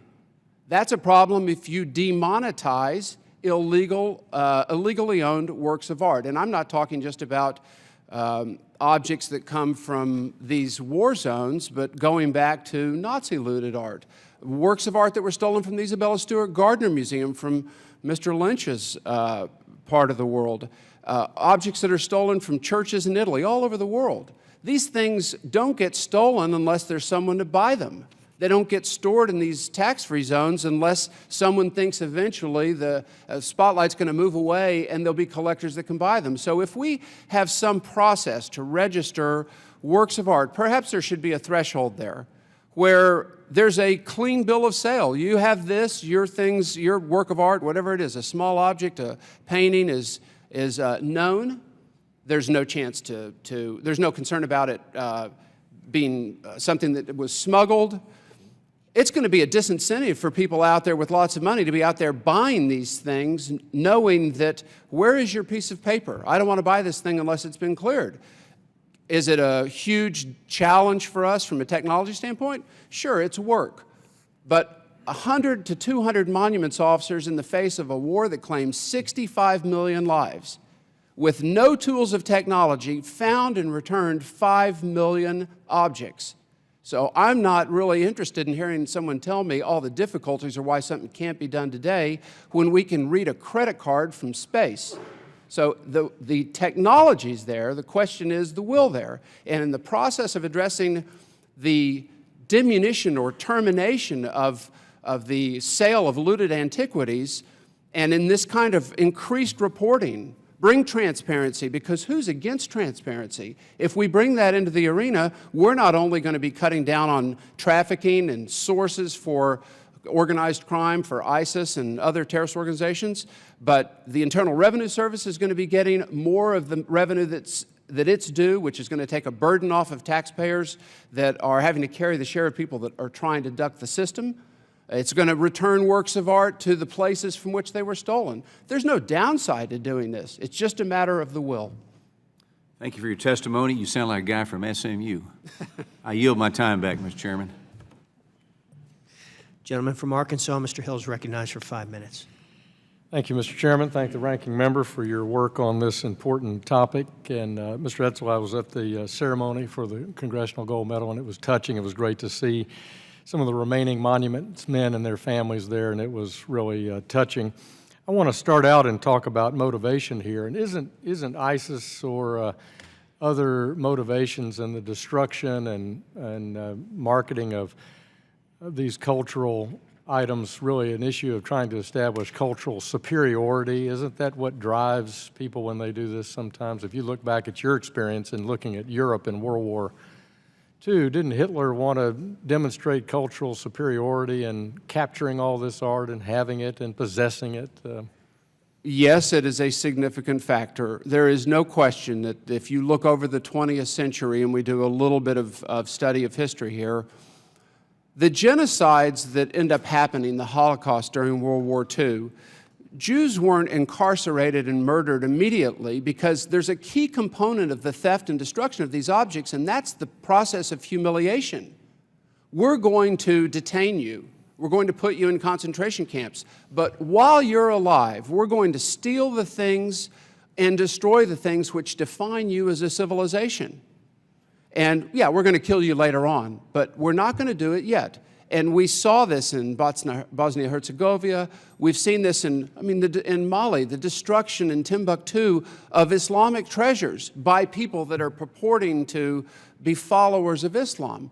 But these are treasured relics that defined that civilization, and the process begins by destroying them. And now we have, it's not really a modern twist. I think when you look back over Nazi Germany, if you want to talk about institutionalizing the looting, the Nazis wrote the book on it.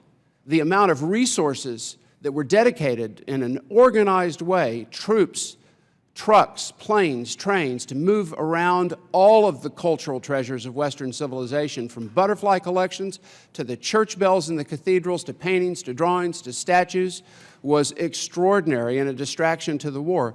Okay, ISIS may not have quite those resources at this point in time or that degree of organization, but there's a strong incentive for them to do it, and I think certainly the things that are immovable are at great risk of being destroyed. We saw that in Palmyra and Bamiyan Buddhas with Al-Qaeda in 2001. We see it now evolving to things that can be sold. Why destroy them when we can sell them and convert them to cash? Yeah, I think this is a cultural genocide, just like we're experiencing religious and human genocide in the Middle East, and it's a great tragedy, and it's one that I think our administration has been behind the curve on now for multiple years, and others in Europe and in Russia as well. I'm also interested in 1493. I mean, why limit this to Dr. Gerstenblythe? Why limit this to Syria, for example? Why don't we ban the importation of cultural treasures from other countries? How do we determine that these are recent versus something that actually has provenance and is out in the marketplace? Aren't we hurting a legitimate antiquities trade potentially? And finally, aren't we enabling the Assad regime, which you have testified here today is just as destructive of these cultural treasures as ISIS ever was? And why are we therefore institutionalizing their control of these icons? They may sell them themselves, right? Right. I'm not sure how we're institutionalizing or helping the Assad regime. Those objects would also be unsaleable in the United States. If they were seized and forfeited at the border. Maybe that's what you're They thinking go of. back to Syria, do they not? Well, they would not go back. First of all, title gets transferred to the United States government, and then the U.S. government would decide when to return them. And I don't think that will happen as long as Assad is in power. So who knows what government's going to emerge at the end of the day, but I would imagine this would be at a point when relations are normalized with whatever government is in Syria. So I don't see this as helping out the Assad regime. And I agree that they're doing lots of bad things too. The normal, what we call the normal, there is a normal process in place under the Convention on Cultural Property Implementation Act for imposing import restrictions on cultural materials from countries that ask for our assistance, U.S. assistance. That has to start with a request from the country. Syria had not done that in the past. Libya, Tunisia, Morocco, none of them have done that. They're all at risk at this point in time, and any number of other countries in the Middle East that are at risk. So that is the reason why 1493 is needed, to bypass primarily just that requirement of a request. And 1493 is written so that at the point when relations are normalized between the United States and a Syrian government in the future, that government is expected to bring a request under the normal process. Now, how this helps is that it changes the burden of proof and what needs to be proven at the border. So if I show up at the border with an object that may have recently come from Syria, once it matches what's called the designated list that the State Department and Homeland Security promulgate, now I, the importer, have to show that it left Syria before March of 2011. So that helps law enforcement significantly, but at the same time does not really impose a huge burden on the importer or the industry, because showing where it was just 4 or 5 years ago shouldn't really be that difficult, if it really was out of the country before that point in time. So that documentation needs to be offered. There are a couple of other ways of showing documentation, but basically at that point the object would be importable into the United States. So I think this presents the best of both worlds, an attempt to not overly burden the trade, but at the same time to prevent those recently looted objects from which potentially both ISIL and the Assad government may be receiving funding, prevent those from coming to the United States now and into the future. Thank you. I yield back, Mr. Chairman. Thank you. Gentleman from Kentucky, Mr. Barr is recognized for 5 minutes. Thank you, Mr. Chairman and Ranking Member Lynch. Thanks for your leadership on this important hearing. There's nothing that, to me, is more disgraceful about what these terrorist organizations are doing than what we're hearing about here today. The International Council of Museums describes the situation as the largest scale mass destruction of cultural heritage since the Second World War. The United Nations Educational, Scientific, and Cultural Organization Director considers the Islamic State's destruction of cultural heritage sites in Iraq and Syria to be an international war crime. The Global Financial Integrity Group conservatively averaged and aggregated existing figures to estimate that the value of the illicit trade of cultural property may range between $3.4 and $6.3 billion annually. And so, Mr. Edsall, my question to you, and following up Mr. Hill's line of questioning, in reading the statistics about the individual Islamic State looters, one estimate is that the looters themselves, the Islamic State fighters who are actually pillaging these historical and cultural antiquity sites, really they're only taking about 1% off the top, and that most of the profits from this illicit trade of antiquities is coming to inure to the benefit of the middlemen who are engaged in this. So my question is, I mean, obviously this is some source of revenue for the Islamic State, but is it more a matter of wiping out the cultural and religious artifacts that are inconsistent with the twisted ideology of these terrorist organizations? Are they equal motives, or is one predominant? I'm sure it's a slippery slope trying to be an analyst for ISIS and what's going on inside their head. I think what we can say is that if we can find a way to disincent by eliminating or reducing the revenue-making opportunities of stealing these things, we at least are cutting down on one of the main reasons that it's happening. Now, there's little we can do about addressing the ideological motivations for stealing or destroying things. Again, I emphasize, I have people all the time say, well, why don't we have monuments men, or why don't we have Blue Shield people there? It would be a suicide mission to send the troops into harm's way without having force protection. But the world's changed, as Monuments man Mason Hammond pointed out, and we have all sorts of weapons, non-military weapons, that we are not using, that are, I should say, are evolving. This use of aerial photography to see developments on the ground, as Patty talked about, and others are really pioneering the use of 3D technology to do imagery of these non-movable objects so that if they're damaged or destroyed, they can be rebuilt. People are thinking about these things now. This is a positive step. To Mr. Fanucci and Dr.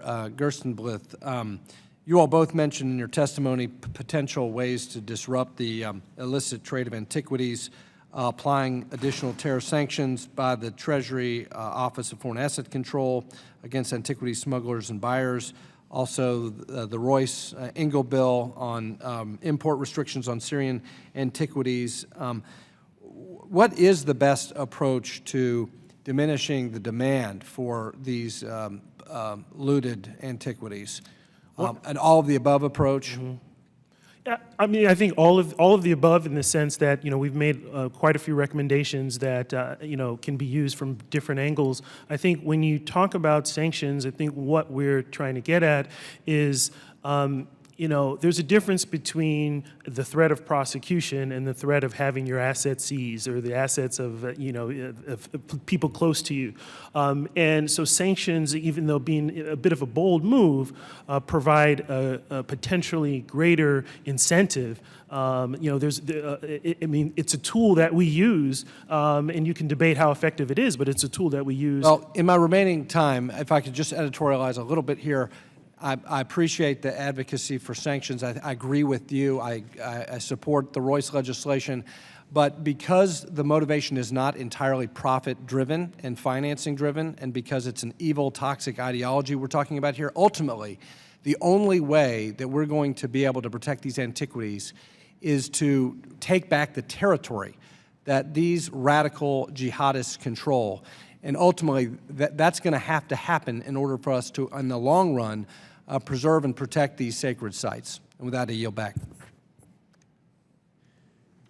Gentleman from Maine, Mr. Poliquin, is recognized for 5 minutes. Thank you, Mr. Chair, very much. I appreciate it. Thank you all very much for being here. Mr. Edsel, let me ask you, if I may, sir. As more and more pressure is put on ISIS, hopefully, from the Western world to stop this horrible pillaging of our human history, do you think there will be different avenues that these folks will use to loot and to sell the antiquities?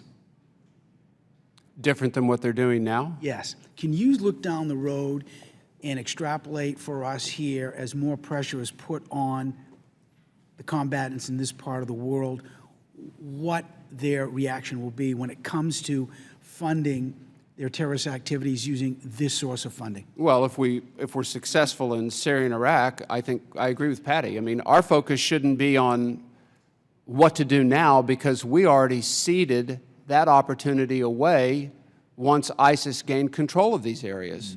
To ask what we should do about Palmyra, that's the wrong question. What we should be doing is thinking about what are we going to do about where they're going next, whether it's Libya or some other area. They will go, they will take this same type operation. If there's oil revenue, I mean, I was in the oil and gas exploration business 15 years. That's a simple, fungible, immediately profitable way to generate revenue. But that doesn't mean that because it's the majority of revenue that may go to ISIS, that we shouldn't be concerned about these cultural treasures, in particular for this reason. We're 5% of the people in the world in the United States. We're trying to figure out how to get along with 95% of the people in the world. The currency that connects people around the world are cultural treasures, sports, music, works of art. We don't necessarily look at the world that way here. It's not wrong. We're just a much younger country. But if we want to curry favor and do ambassadorial work in building up the esteem of the United States in the eyes of the world, showing respect for cultural treasures of other countries, which is the hallmark policy of President Roosevelt and General Eisenhower during World War II, will do more than all of the foreign aid we're giving away, in my opinion. Do you think that ISIS, as it spreads its ideology, for example, now over to Libya, and they're becoming much more active there, have you seen this same sort of illicit activity in that part of the Middle East? Not a question I am qualified to answer, but I know we have 4 people here that are, 3 for sure. Doctor? Well, we do know that they have taken control of several major archaeological sites in their territory in Libya. We haven't, and there has been some anecdotal information. We don't have the satellite imagery yet of things being looted and stolen from Libya. If I could add quickly also, there's one big difference. If you have an oil, for instance, if you're getting revenue from oil, we can bomb it. The problem with an archaeological site is the last thing we want to do is bomb it. So that's why we need to control it through the market. Yeah, one other thing, let me just add quickly. You want to talk about the world going around.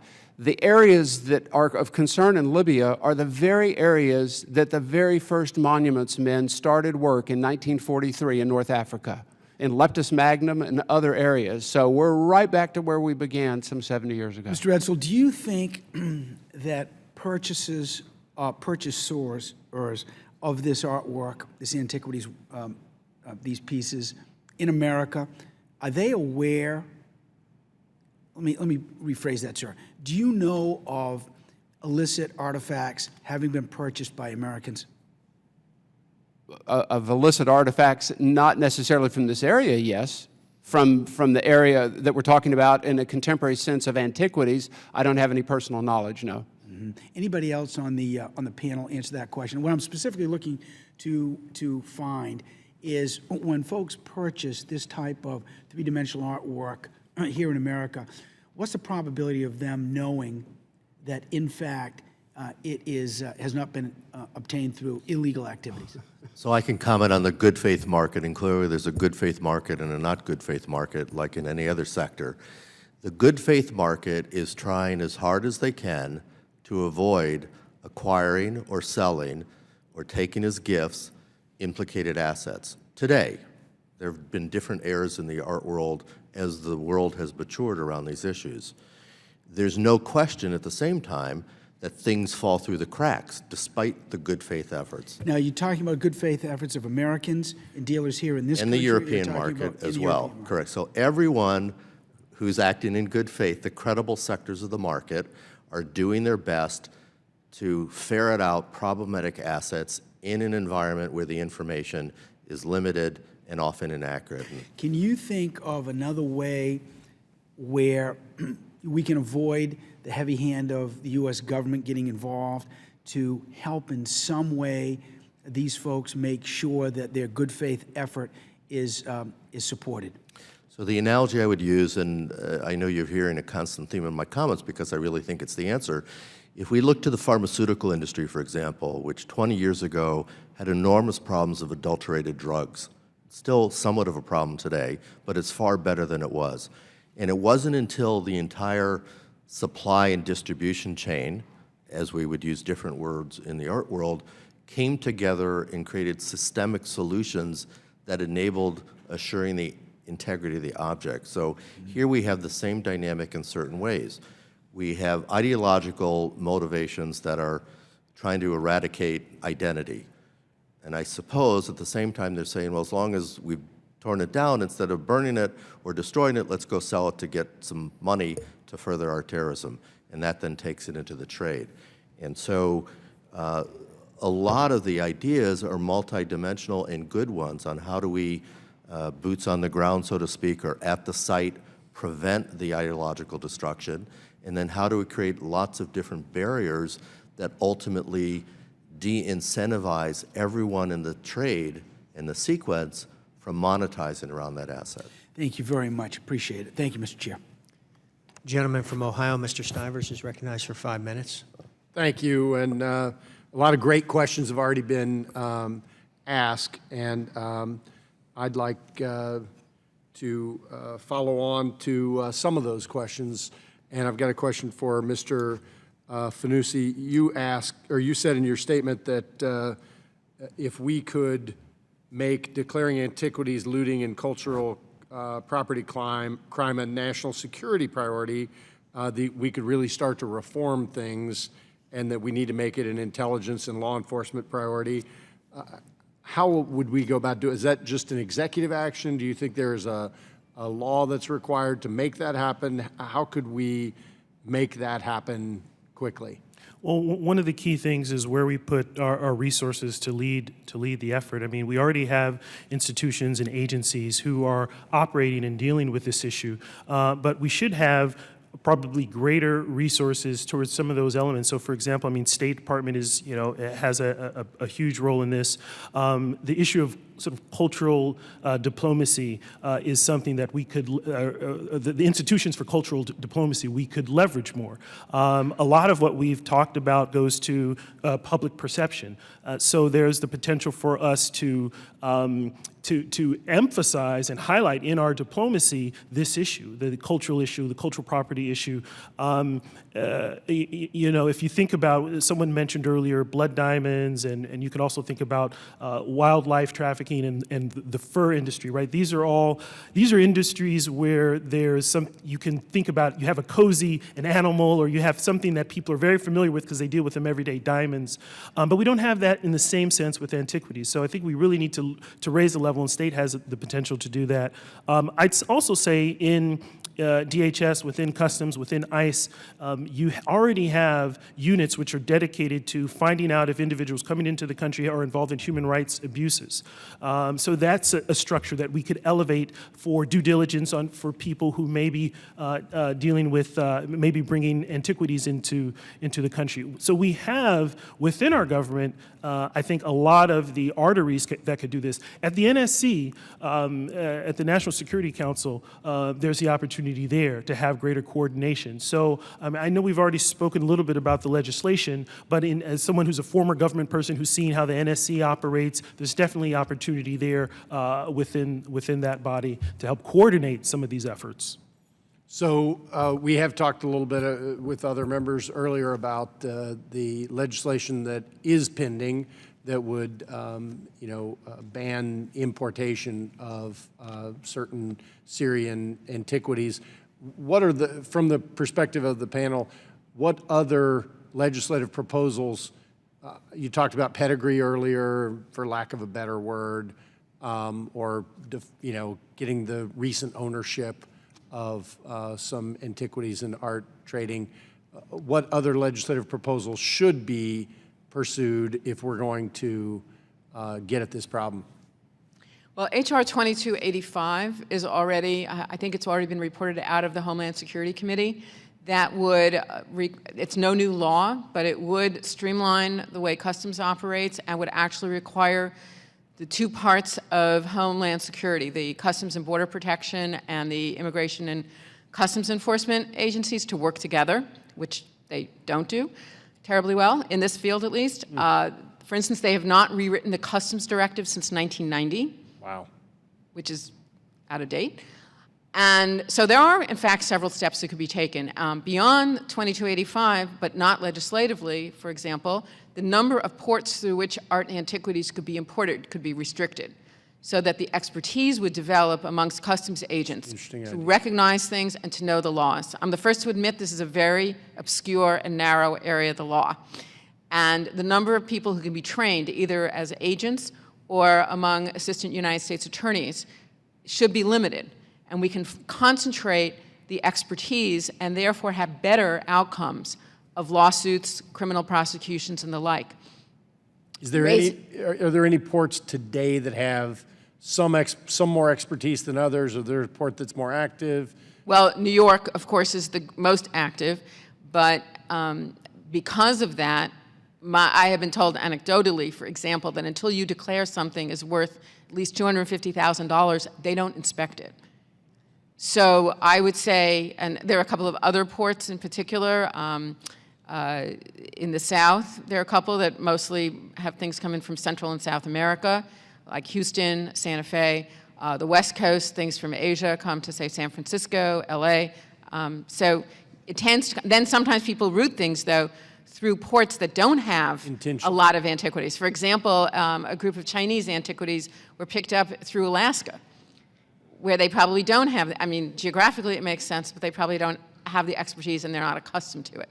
So I think we could concentrate and thereby build, both in the U.S. attorney's offices, to have trained experts at Main Justice who would take on these cases. We have a very effective FBI art crime team that could use more resources and higher priority. But I don't think we have that same level of expertise within Customs. Sure. And we don't have it within the U.S. attorney's offices other than probably the Southern District of New York. I also think that both federal prosecutors and judges should understand that when there is a criminal conviction, there is the possibility of jail time. There is a special cultural heritage resource guideline, sentencing guideline, that's been in place for 12 years. It's not used enough. So there's a lot that can be done with education, consolidation of resources, which will produce more effective law enforcement and better criminal sentencing outcome in appropriate circumstances. Thank you. Thank you, Dr. Gerstenbluth, and thank you all for everything that you've worked for and testified for before today. I know my time has expired. I yield back my non-existent balance of time, Mr. Chairman. Thank you, Mr. Stivers, and I'm going to yield myself 5 minutes. I'm going to ask the staff to put up that slide, Dr. Gerstenbluth, your original slide, which was Maury. I think it was the after. So you went through in your opening statement what we were looking at. In a moment, I'm going to ask you, maybe in a little more detail, if you can explain that slide in some more detail what we're looking at. Oh, this is the second one. This is the second one. Yeah, this is the after slide. Right. First, I want to ask Mr. Finuzzi just a real quick question. The FBI issued a warning back in 2015 that those who were involved in the trafficking of Islamic State antiquities could be investigated and prosecuted under material support for terrorism provisions. To your knowledge, has the FBI ever applied those types of charges? I haven't heard of anything since, not publicly. What? For antiquities coming out of, I have not heard of anything. And then you haven't heard of prosecution or charges. How about investigations? Any anecdotal evidence that these things are actually being investigated? I don't have anecdotal evidence except for, I mean, I know in the bulletin it states that that the FBI is aware that people have been approached, buyers have been approached. So I'd assume that there should be investigations going on, but publicly I haven't seen any, you have an opinion as to what the obstacles are to investigation? I'm sorry? The obstacles that prosecutors would have to investigation. Well, so, I mean, someone just mentioned the U.S. Attorney's Office. I think in general, their cultural property is not the most well-known topic for investigators. So even though the Bureau does have a good team, if you think about all of the agents all over the country and if not the world, cultural property is not something that's probably the most, we don't have necessarily the most expertise in around in all of our offices with all of our agents. Mm-hmm. Dr. Gerstenbluth, in your testimony, you had mentioned when these artifacts are intercepted at, say, the southern border of the United States, that they're identified. There's some sort of asset forfeiture process that goes on, returned to their owners, but no prosecution. I assume that that's because of lack of authority. Well, in some cases, for instance, the Syria import restrictions, if they go into effect under 1493, is not a criminal provision. It's only a forfeiture. So in a lot of cases, that's correct. But I would say the biggest obstacle to criminal enforcement is that if this is my ancient Syrian antiquity, by looking at it, you cannot tell whether it is legal or illegal. That means that if I buy it, I mean, first it's an obstacle to law enforcement to determine whether it's legal or illegal. But for criminal prosecution, they have to prove whether I knew that it was legal or illegal. And that's very difficult to do. You can only do that, so far as we know, I mean, in the cases that we have, either through undercover investigation or through somebody who flips, you know, my bookkeeper, whatever, then reports me. So I think one thing that could be done is to encourage undercover investigations that require some authority and some finance, support for that, because it takes time to develop the personas and everything for the undercover investigations. So I think that's the biggest problem. I would like to see more criminal options under import restrictions. One way of getting the criminal option is through the sanctions, because those would be criminal if you violate them. But the knowledge factor is still the problem. Did you have another question for me? Yeah, looking at that slide, can you just go in a little more detail exactly what we're looking at? And then I'm going to ask Mr. Etzel, because in response to a question, Mr. Etzel, are we doing enough in the United States?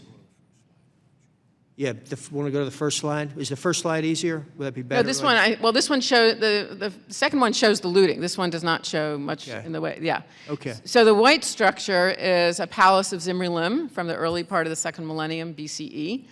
And to the left of it are some excavated areas, the lines that you see. And then all of the pits around it are looters' pits. And some are marked with a red circle, but some are not. The ones with the red circles were only in the 2 or 3 months before the image was taken. Now, this fell under ISIL control, I think, in the spring of 2014. So this is about 6 months or so. So if you want to compare it, we can go back to the first slide, and you'll see the difference. Okay? Now, if Dr. Al-Azam could also add to that if you'd like. Basically, the site of Mari, there is a very well-known local village close by, and they traditionally have always been the looters of that site long before any of the conflict started. So obviously when things went pear-shaped in Syria, and the area, even before ISIS took over, when the regime was pulling back from the rural areas back into the cities, there was no longer any sort of oversight or scrutiny of what was going on at the site of Mari, as well as many other sites. It became a looter's haven. And we know that in Mari, as well as in Dura Ropus and several of these sites, sectors were being sold by the local, let's say, organized mafia, controlled by this one local village, to the highest bidder to come and loot at the site. Now, when ISIS took over, they came upon this pre-existing situation. They just said, right, now we're in charge, so you have to now work through us. So now we're the ones who issue the licenses. You can continue looting, but now everything has to funnel through us, and we have to take our cut on every step of the process. And this has really been repeated in site after site after site after site. And this is a combat zone. Does anybody want to predict, without holding you to it, what the next potential site would be of this kind of destruction or looting, combat or non-combat? It's in Libya. Are there other sites that we should be looking at? Are you thinking in Syria or outside? The whole world. Oh. Libya, without question. I would concur. We already know that it's happening. I've spoken to a Libyan colleague of mine who works, essentially does the same thing I do, and he says that they're already experiencing very similar pattern of behavior in Libya. I think my time has expired. There may have been a request for a second round of questions. Do you have a second round? Is there objection? Without objection, Mr. Pittenger is recognized for 5 minutes. Thank you, Mr. Chairman. Thank each of you for being with us today. We have 5 minutes here on my part, and I would really like to get your action points. What you would do if you were in our seat. What policy changes, legislation, you've mentioned some, what work with our international community, what would you do to prevent the utilization of antiquities in the market and plundering them and the use by ISIS? Mr. Etzel, please begin. I'll give each of you a little less than a minute. We need more transparency. I think Mr. Schindell's comments about establishing standards for disclosure are absolutely correct. There's something horribly wrong from my perspective as a citizen coming back into the country with requirements to declare any cash or fungible currency, $10,000 or less, and yet we can ship works of art around the world out of the eye of the system. So I think there's a lot of work to be done in that area. I certainly think the art looting group at the FBI, Customs, ICE needs more funding. They've got a very, very difficult situation. But we've got to get people that are collecting to understand there's a responsibility on their part to know what these objects are and where they came from, and that there's a consequence to willful ignorance. Thank you, Mr. Finney. Yes, I'd like to echo the idea of giving our law enforcement more tools to work with through the use of sanctions. That would, again, bring more authority. That would allow us to go after folks who are really involved in the worst offenders of this issue. And then I would say, this may be a bit outside of the box, but we need to sort of bring a face to this issue. There should be more their coverage, I think, culturally in the State Department. This issue should be raised more so that the public has a sense, right? I mean, we've all viewed Raiders of the Lost Ark. We all sort of have this Monuments Men. The power of media, of culture could play into this, so we should really leverage that. Thank you very much, Ms. Gerstenbluth. Well, in addition to everything I've said already, a few other things. One on perhaps the micro scale is to modify the harmonized tariff schedule and to require importers to declare more precisely what it is they're bringing into the country. And I can go into more detail on that if you should want to. But I think in terms of market transparency, one thing that we haven't talked about is that when objects are donated to U.S. institutions, cultural institutions, and the donor receives a tax deduction, at the moment, there is, under the IRS rules, whatever the museum may do is one thing, and I'm not discounting what museums themselves do and their requirements. But when the donation is reviewed by the IRS Art Advisory Panel, it's reviewed only for the market value of the object and not for the provenance information and the title. And I think that that would be an important addition. Thank you very much. Dr. Alazim. On the supply end, I would say increase support to organizations that are on the ground in Syria, in the areas outside regime support, to help prevent looting. Remember that when an object leaves Syria, ISIS has already collected its money, so everything else is academic after that in terms of how ISIS makes its money. On the demand end, I would suggest maybe when you buy a car, there's a VIN number on the car and there's a logbook. You can't sell it without that. Why can't we do the same for objects? It's very simple. Just make sure that you have that, and it's on the onus is on the buyer and the seller to make sure that that information matches. You're not relieved or absolved of responsibility under the law currently, as I understand it. Thank you very much. And Mr. Schindel. There's a need for both short-term solutions and long-term solutions, and many of the great ones that have been suggested are short-term focused, as they should be. The long-term issue goes back to what we keep saying, transparency and accurate information. So Patty's example, how do we know when the artifact, the bottle of water is coming through customs, is real, fake, the object someone says they're referring to, and the information associated with the object is accurate.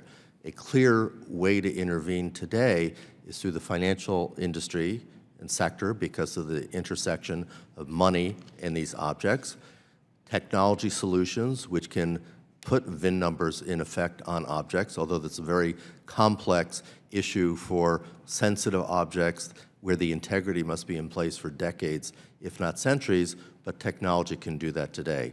And all of that then adds to the transparency that can make the specific intervention tactics meaningful. Otherwise, we aren't achieving enough scale to solve the problem holistically. Thank you very much. Extremely helpful. We really appreciate your coming. With that, we'd like to thank, again, our witnesses for their testimony today. We found the testimony in these action items to be extremely helpful to our work. Without objection, all members will have 5 legislative days within which to submit additional written questions to the chair, which will be forwarded to the witnesses. I would ask our witnesses to please respond as promptly as you are able. Without objection, this hearing is adjourned. Thank you.